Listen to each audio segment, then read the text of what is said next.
Tell us about your personal experience with childbirth. Perhaps start with your time during pregnancy.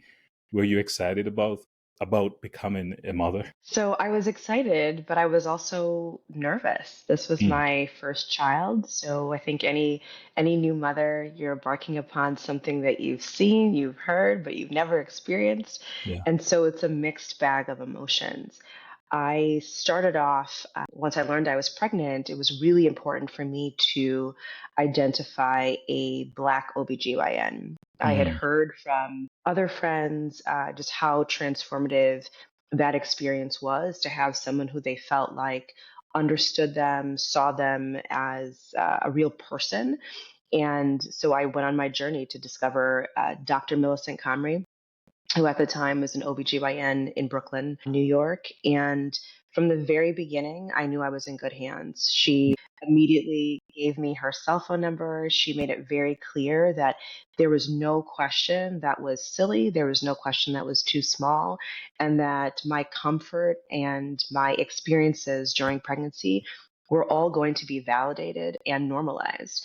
And that's exactly what I experienced throughout pregnancy. And I know we're going to get into some of those things, but it started off as a journey yeah. of excitement, nerves, but also deep respect and comfort because I knew I was in fantastic hands with Dr. Comrie. You've hit on all the topics I think we want to talk about today that are so important for others to be aware of. And that's it. You were aware of certain issues. You ensured you got an OBGYN who you were comfortable with. You described yourself as a childbirth survivor. Can you share the story of that pivotal moment when you almost lost your life while giving birth? Absolutely. And I think that for listeners, it's also really important to talk about what happened Yes. before that. I think a couple things that are really important. Right now, it is very well known that there were these large gaps in how Black women Hmm. fare during childbirth. But at the time, I actually didn't know that. What I understood from some of my colleagues and others was that there was just real comfort in having a doctor who was not only obviously skilled and technically competent, but also had the cultural intelligence to Right, understand who you were as a person. right. And how that played out was during my pregnancy. It was discovered that I had fibroids, and I Hmm. came in initially with a lot of pain. Dr. Comrie right away jumped into action and made sure that that was tended to. And I compared that with some of the experiences of others where sometimes their pain during pregnancy was dismissed or it was minimized or it was sort of brushed off as just a normal experience. Dr. Comrie never did that with me. And there were several times during childbirth or during my pregnancy, excuse me, that where there was some sort of complication that could have become a major issue had my doctor not listened to me, believed me, Yeah. and addressed those issues You know, right away. and I know you're building the story, but having a doctor that listens, that believes, that's culturally competent is priceless. Exactly. Yeah. And so what it meant then was that I wasn't also afraid to use my voice Mm. because for so many of us, regardless of how educated we are, and I have Hmm. 3 degrees. My mom is a Hmm. pediatrics oncology nurse. She was a Mm. midwife in Nigeria.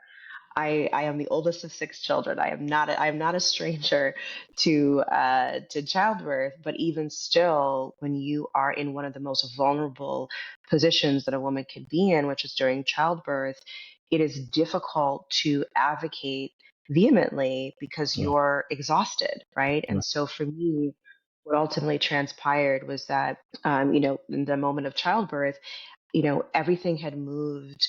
Generally speaking, there were some complications. There was a botched epidural.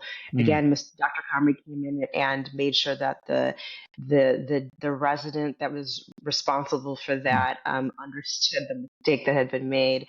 But after I delivered my son, thankfully very healthy, I began to hemorrhage. Oh, And I didn't know what that was. I didn't know that there was a possibility that that could happen.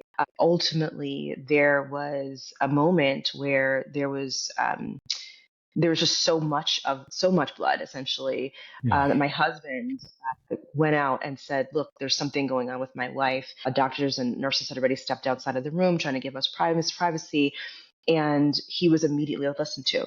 And they came in. I think the last words that what they told me, the last thing that I said was, "Please make it stop," because I was in so much pain. I wasn't thinking, "Oh, this could be the end of my life." I was not thinking my child could potentially grow up without a mother. I wasn't thinking, my husband will, not have his wife. I was consumed with just making the Hmm. suffering Hmm. stop. And my doctor, the staff there, they took that seriously, right? And they were able to resolve the issue, give me pain medication to ease my suffering. Yeah. And when I woke up, I woke up, right? And you contrast that with so many of the stories that we've heard of, partners who've tried to advocate for their spouse and not being Right. listened to, Right. the mother herself advocating and not being listened to. Right. And thankfully, that was not my experience. I was believed, and the staff, they were prepared for the possibility that